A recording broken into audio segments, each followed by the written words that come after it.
इस क्वेश्चन में हमसे पूछा गया है कि angle inscribed in semi circle कितना होता है। हमें 4 ऑप्शंस दिए गए हैं जो कि रेडियंस में हैं।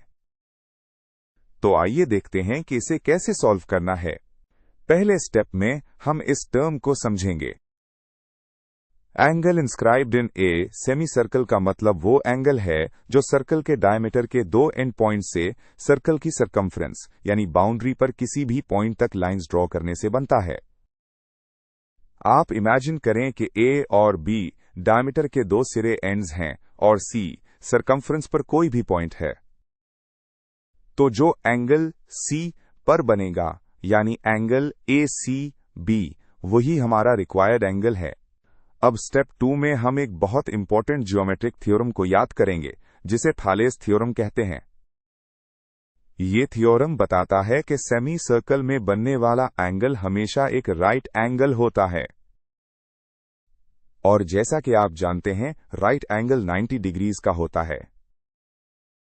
तो इस थ्योरम के मुताबिक हमारा जवाब 90 डिग्रीज है। लेकिन अगर आप क्वेश्चन के ऑप्शंस को देखें तो वो डिग्रीज में नहीं बल्कि रेडियंस में दिए गए हैं।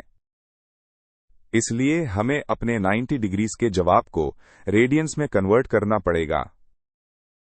डिग्रीज को रेडियंस में कन्वर्ट करने का अहम फॉर्मूला ये है कि 180 डिग्रीज पाई रेडियंस के बराबर होते हैं। इससे हम ये भी निकाल सकते हैं कि 1 degree pi divided by 180 radians के बराबर होता है। तो अब हम 90 डिग्रीज को रेडियंस में कन्वर्ट करने के लिए कैलकुलेशन करेंगे।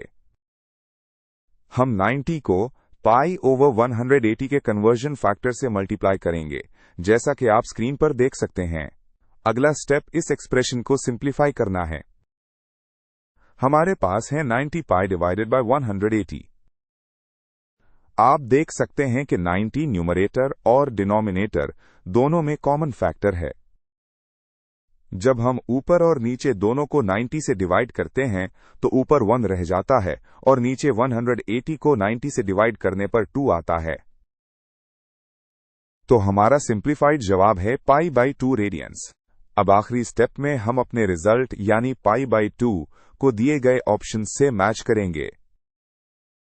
जैसा कि आप देख सकते हैं, ऑप्शन ए हमारे रिजल्ट से बिल्कुल मैच करता है। इसका मतलब है कि हमारा करेक्ट आंसर ऑप्शन आ है।